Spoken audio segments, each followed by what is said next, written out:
જે સ્વામિનારાયણ મિત્રો, અત્યારે સવારનો ટાઈમ છે અને તમે જોઈ શકો છો અત્યારે સળિયા કાપવાનું કામ ચાલી રહ્યું છે. તો આ સળિયા જે મંદિરનું બેઝ બનાવવાનું છે તેમાં યુઝ કરવામાં આવશે. અહીં મંદિરના બેઝમાં ટોટલ 26 થી 22 પાયા નખાવાના છે, જે મંદિરને મજબૂતાઈ આપશે.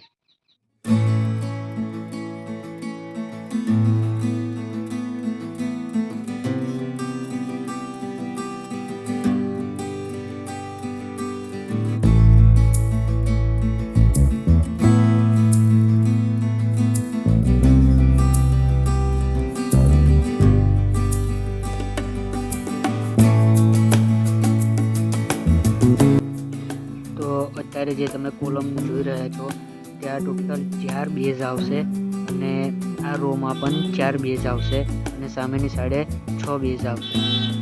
તો અત્યારે કામ ચાલી રહ્યું છે સળિયા વારવાનું, તો એ બેઝ બનાવવામાં કામ લાગશે.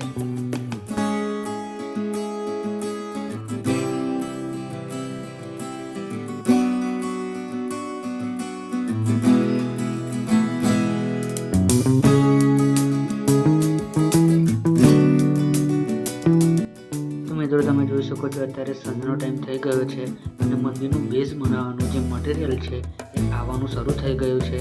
અત્યારે સિમેન્ટ અને કપચી આવી ગઈ છે અને રાતે રેતી આવશે. તો મિત્રો જોઈ શકો છો અત્યારે મોડી રાતે રેતી આવી ગઈ છે, તો એને અત્યારે ખાલી કરે છે.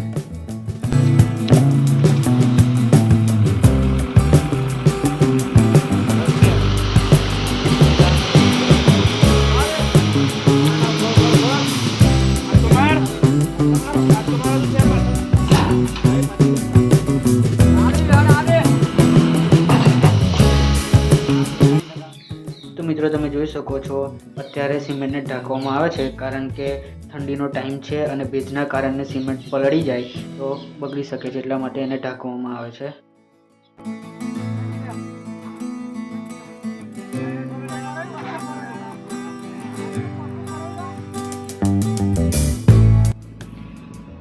તો મિત્રો તમે જોઈ શકો છો મંદિરના જે બેઝ બનવાનું કાર્ય છે તે સ્ટાર્ટ કરી દીધું છે અને 2-3 દિવસમાં જ આ બેઝ બની જશે અને એના ઉપર કોલમ પણ લઈ લેવામાં આવશે.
જોઈ શકો છો આ છે મંદિરના બેઝ બનાવવાની ફ્રેમ. આ નીચે મૂકીને એમાં સિમેન્ટ પૂરવામાં આવશે.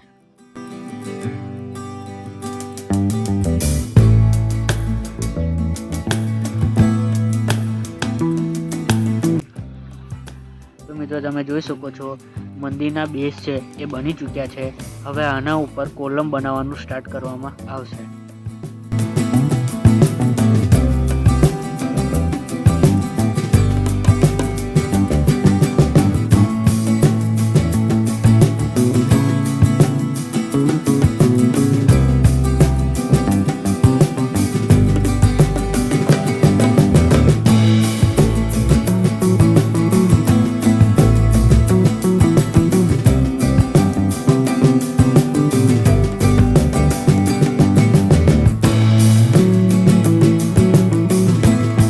તો મિત્રો તમે જોઈ શકો છો કોલમ બનવાનું કામ પણ સ્ટાર્ટ કરી દીધું છે.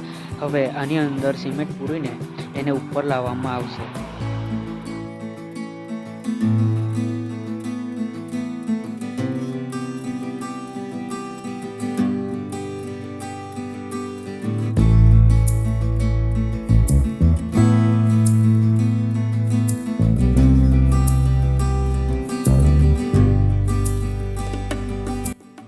તો મિત્રો તમે જોઈ શકો છો આ છે મંદિરના એન્ટ્રન્સનો એરિયા. આ જગ્યામાં પણ ઓલમોસ્ટ 50% કોલમ બની ચૂક્યા છે અને હજુ કામ ચાલે છે.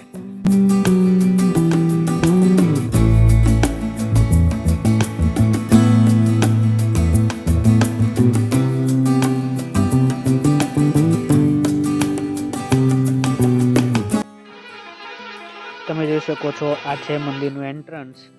અહીં 4 પિલ્લર રાખવામાં આવ્યા છે.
તો મિત્રો તમે જોઈ શકો છો આ ફ્રેમ છે મંદિરના એન્ટ્રન્સ એરિયાના મોટા પિલ્લરની.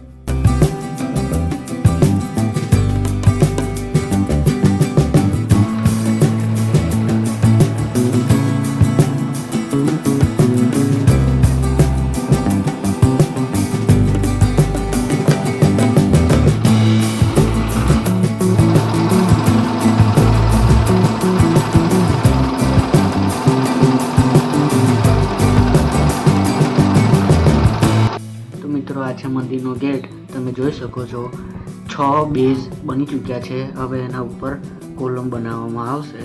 આ કામ ચાલી રહ્યું છે અને ટૂંક જ સમયમાં પૂર્ણ પણ થઈ જશે.